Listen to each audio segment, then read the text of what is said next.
Well, that's a topic I'm not going to discuss because, one, we're not supposed to discuss other teams' players in this position that I have here. Okay. And so I violated one of the tenets of our thing. And the obvious thing is the word itself carries connotation, and I just don't understand that part of it, the word. So, I guess word choice could be something I could regret, but talking about other teams' players that's out of the box. Well, LeBron did say today that when he professional basketball. The discussion surrounding LeBron James' legacy intensified after reports surfaced about comments Phil Jackson made during a private dinner in Los Angeles in late January 2025. The gathering included former players, executives, and media figures. During a conversation about basketball history and all-time rankings, Jackson was asked where he personally placed LeBron among the game's greatest players. According to multiple individuals present, Jackson responded by explaining how modern NBA narratives differ from past eras. He described LeBron's legacy as manufactured, clarifying that he did not mean artificial or undeserved, but rather shaped through strategic decision-making, media relationships, and personal control over. I think it's incredible. He can play without fouling a lot of times. He can play defense on almost everybody that's on the floor. He's an unselfish ball player. He doesn't lust to score like Michael or Kobe did, or does. He doesn't have that same. But when need is there, he definitely finds a way to score. So his game has continued to improve over the last 4 or 5 years, and we don't see what the limitation is going to be. Significant influence over roster construction, team movement, and public perception.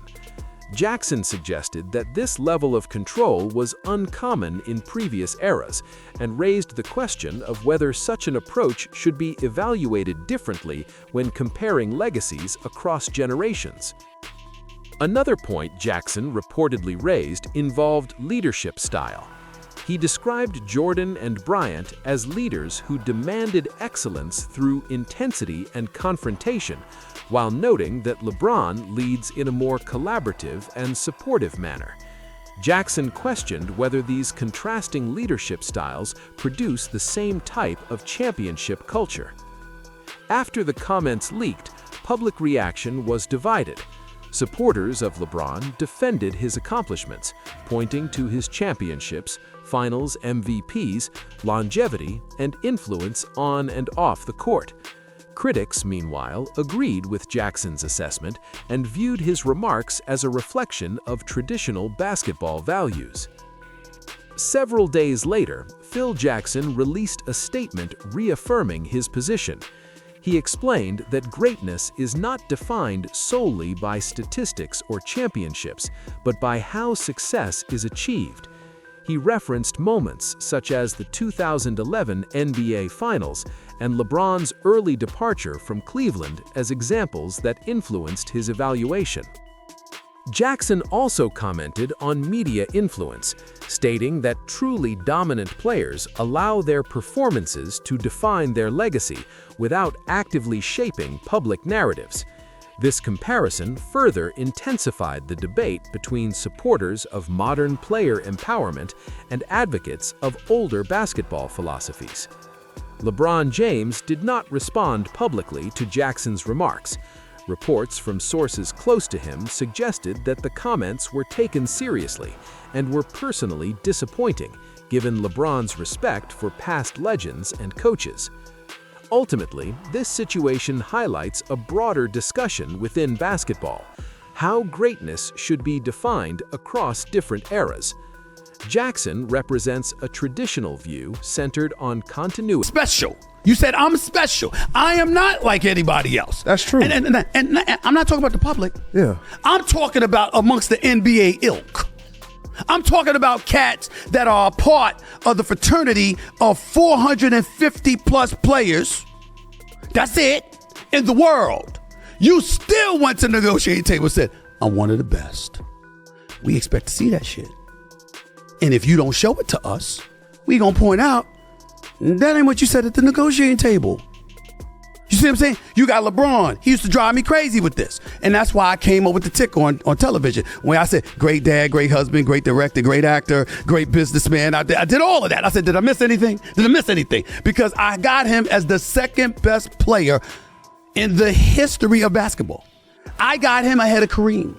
I got him behind no one but Jordan. And I said to Mr. Chirper himself, Rich Paul, my boy, and I said, you act like that's an insult. This dude, it is an insult. I said, get the fuck out of my face. Get the fuck out of my face. That's exactly what I said to him. I don't want to talk to you no more. You can't talk to me about it. When you going to treat me like I'm disrespecting a man by calling him in the history of the game that started in 1947, you're going to tell me that I am disrespecting a man by having him number 2 all the time. You have lost your damn mind. I'm not talking to you. And so what I'm saying is this. You got cats that want the lofty. LeBron entered a league where stars could leverage their value to demand trades, influence front office decisions, and choose competitive situations that aligned with personal and professional goals. Supporters of LeBron argue that adapting to the rules of one's era should not be penalized. They point out that LeBron did not create modern player empowerment, but navigated it more effectively than anyone before him. His decisions, including joining Miami, returning to Cleveland, and later moving again, were legal, strategic, and often successful. From this perspective, control is not a flaw, but a skill, one that reflects intelligence rather than insecurity. However, Phil Jackson's critique focuses less on legality and more on philosophical impact. His concern centers on how control alters the perception of achievement. When a player has significant influence over teammates, coaching staff, and organizational direction, Jackson questions whether championships earned under those conditions carry the same weight as those achieved within stricter systems. This viewpoint resonates with fans who believe greatness should emerge under resistance rather than optimization. For them, the ability to endure instability, accept organizational flaws, and still dominate elevates a player's legacy. They argue that Jordan and Kobe succeeded without needing to reshape their environments, while LeBron often changed his surroundings to fit his competitive timeline. Another recurring theme in the discussion is pressure. Jackson frequently emphasized the psychological intensity present during championship runs. He often described Jordan's Bulls and Kobe's Lakers as environments where failure carried immediate consequences. Playing time, roles, and trust were constantly earned rather than guaranteed. Jackson implied that this atmosphere hardened players and demanded internal accountability that could not be negotiated. Critics of Jackson's stance argue that this interpretation romanticizes hardship while ignoring context. They note that Jordan and Kobe both played alongside elite talent assembled through front office decisions rather than player alliances. Scottie Pippen, Shaquille O'Neal, and other Hall of Fame caliber teammates were essential to those dynasties. In this view, organizational construction played just as large a role as individual mentality. LeBron's defenders also highlight moments where he thrived under immense pressure. The 2016 NBA Finals are often cited as a counterpoint to claims of manufactured success. Facing a 3-1 deficit against a historically dominant Golden State team, LeBron delivered one of the most statistically and emotionally significant performances in finals history. For many, that series alone challenges the notion that his greatness... It just sucks that, now at this point, having one of the, biggest businesses that you can have both on and off the floor, having a certified agent in Rich Paul, having a certified business partner in Maverick Carter, that's done so many great business, that the title for young African Americans is the word possible. So it's identity across circumstances. This distinction matters because basketball history is often shaped by narrative cohesion. Jordan's career arc is remembered as a rise, a brief departure, and a definitive return. Kobe's career is framed as loyalty, internal conflict, and eventual redemption. LeBron's story, by contrast, unfolds across multiple teams, systems, and roles, making it more complex and, for some, harder to distill into a singular identity. Media influence also plays a significant role in this discussion. Jackson suggested that modern stars exist within an ecosystem where storytelling is constant and curated. LeBron's involvement in documentaries, production ventures, and media partnerships has allowed him to contextualize his decisions directly to the public. Supporters argue this transparency strengthens his legacy by offering insight. Critics argue it introduces bias by guiding interpretation. The question then becomes whether controlling one's narrative diminishes or enhances greatness. Historically, athletes relied on journalists, historians, and fans to shape their reputations over time. Today's stars can address criticism instantly, correct narratives, and frame moments before public consensus forms. Jackson appears skeptical of this shift, viewing it as interference rather than evolution. Younger analysts often reject this skepticism. They argue that silence is not inherently noble, and that previous generations benefited from limited media scrutiny. Modern players face constant evaluation, viral criticism, and real-time judgment. From that angle, controlling one's narrative is not manipulation, but self-preservation. LeBron's silence following Jackson's remarks added another layer to the conversation. While some interpreted it as avoidance, others saw it as restraint. Historically, LeBron has chosen selective responses, often allowing performances to speak rather than engaging directly in debate. This approach aligns with his broader career pattern: strategic, measured, and forward-looking. The silence also underscored the emotional complexity of the situation. Jackson was not a typical critic. He was a figure associated with basketball wisdom, spiritual leadership, and championship credibility. His words carried emotional weight beyond analytics or social media discourse.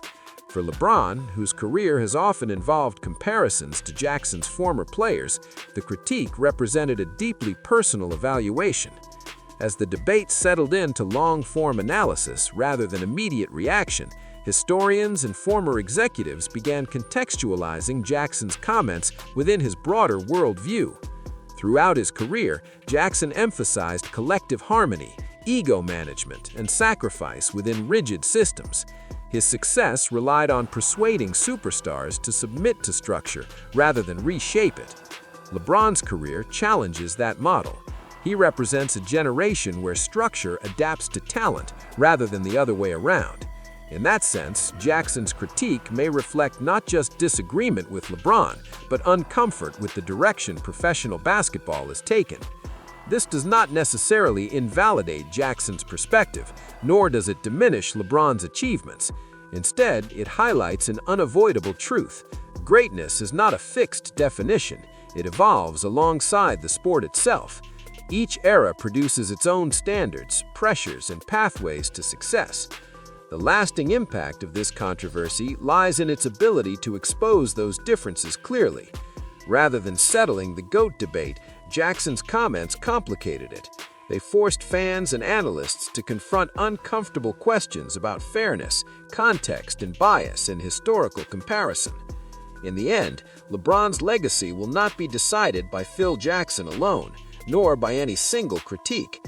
It will be shaped by time, by how future generations interpret his career, and by how the league continues to evolve.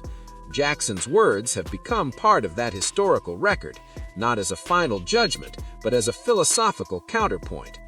What this moment ultimately represents is a dialogue between past and present. It is a reminder that every generation believes its standards are the purest. Whether one agrees with Jackson or sides with LeBron, the debate itself reflects the enduring power of basketball to inspire discussion beyond the court. As LeBron continues to play, each performance adds another chapter to a legacy still in progress. Jackson's comments may influence how those chapters are read, but they cannot define the entire story. That responsibility belongs to history, perspective, and the evolving understanding of what greatness truly means.